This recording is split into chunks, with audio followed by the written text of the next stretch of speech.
So this time we're going to be looking at, from the Hasbro Marvel Legends series, series 2, the Blob Build-A-Figure set, or wave, Xorn.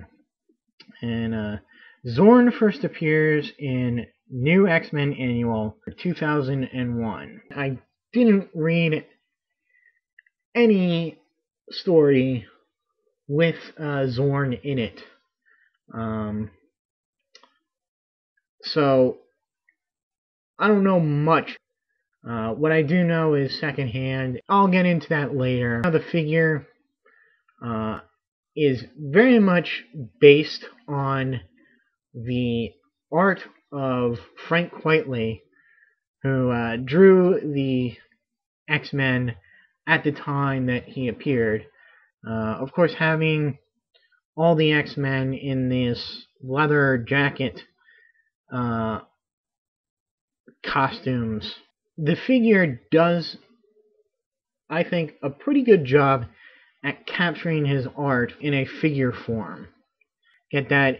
From the kind of arms that they have. They have these very Popeye-like arms, and in the legs too. You can see the just the way the calves are. It's very influenced by the Frank Quitely art, which is probably the only good thing about this figure. Again, this is one of the figures out of all these that I was not looking to pick up except to complete the Blob. I only have one figure left to complete Blob, and that would be the X3 Jean Grey. I've had a hard time getting this figure into a position where he'll stand, so I'm pretty much going to leave this the way it is right now. For some reason, the way the figure is weighted or built, it just doesn't want to stand right. Except if put in this extreme bend at the ankles and the way he's positioned right now. Now I'm sure if I worked at it some more that I could find some other poses to put him in. That his chest here has these chains. Again, not really sure of the character. I don't know, is that supposed to be like wrapped around his skin or what? Or yeah, so I don't know. I just don't like the design there, but that's of the character and not the actual figure. The paint is pretty good, but because of all the joints, it really gets messed up when you pose him anyway that isn't exactly line up quite right. Some figures I'm willing to put up with that, and it isn't as pronounced as it is in this figure. Now, I'm going to go ahead and spoil something that I was going to try and save for the history, but his mask here, helmet mask, does get removed, and you see underneath here, it is a familiar face. Yes, that's Magneto, or at least it was supposed to be Magneto. This figure, while it looks good with the helmet on, his head here is just too damn small. Almost looks like, remember in Beetlejuice when he got his head shrunk at the end. Because with the helmet on, the proportion there looks pretty good, I would say. And while it does have a nice ball joint, it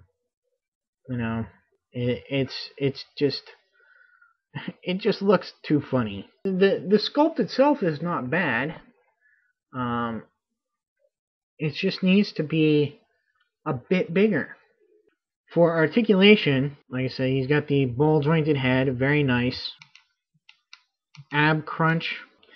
Now, he does have waist articulation. His arms go all the way around, rotate at the bicep, have a double joint at the elbow, rotate at the wrist. Legs rotate here at the hip and go in and out. Rotate at the upper thigh. Double jointed knee, rotate at the calf, bend at the ankle, as well as have the pivot at the ankle. He is a Grant Morrison creation from the New X-Men, as I mentioned before, drawn by Frank Quitely.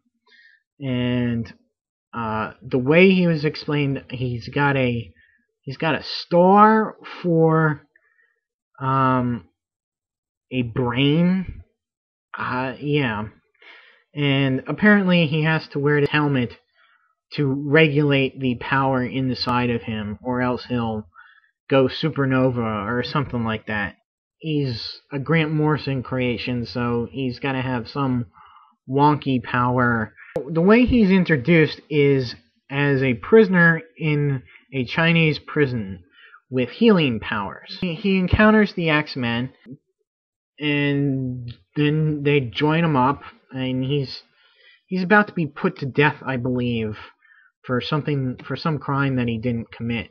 He then eventually reveals himself to be a disguised Magneto, who uses this drug to augment his powers and takes control of all of New York City. He kills Jean Grey, and whereupon Wolverine decapitates him. Of course, Marvel said, wait, you can't have Magneto decapitated. He's too good a villain to be lost like that. So they came up with this even more convoluted story to explain how it wasn't Magneto. To the point of introducing a new Xorn, the twin brother of the original Xorn, or Kuan Yin. Kuan Yin was thought to have then been forced to pose as Magneto by some entity or something. His twin, Shen Xorn, was depowered by the M-Day, where all the bunch of mutants lost their power, thanks to the blanket reality changing of the Nutsoid Scarlet Witch. This guy is just mired in bad story after bad story after bad story. So, unfortunately, this guy never got a chance to shine. I was not a fan of the Grant Morrison X-Men. Maybe if this guy had stuck around and was kind of treated better or explained better or retconned better, there might have been hope for him as a character. But as it stands, he's just a crappy character who has a rather mediocre figure. So I would not really recommend this figure due to the fact that he's got such poor posing options where he looks good. And although it would have been a cool gimmick if it worked, the head is just too small for the rest of the body when the helmet is off. Keeping the helmet on is your best bet if you do have this figure. Anyway, so that'll be my review. Stay tuned for my next one. Until then, see ya.